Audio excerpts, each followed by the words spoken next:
The human hand consists of 27 bones and joints, over 100 ligaments and tendons, 34 muscles, and a network of nerves and blood vessels. When muscles contract, tendons pull the bones, causing the finger to move. Flexor tendons on the palm side help in bending the fingers.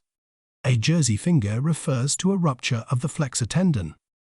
It's named for football or rugby athletes who have gripped the jersey of an opposing player who is trying to get away. This action can partially or completely rupture the tendon. Flexor tendons are also easily susceptible to lacerations, as they are located close to the surface of the skin. When the tendon is completely torn, surgery will be required to repair the tendon. An incision is made over the affected finger and through the tendon sheath to find both tendon ends.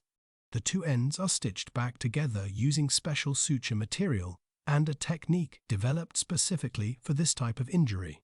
Typically, recovery is better if surgery is performed soon after the injury takes place.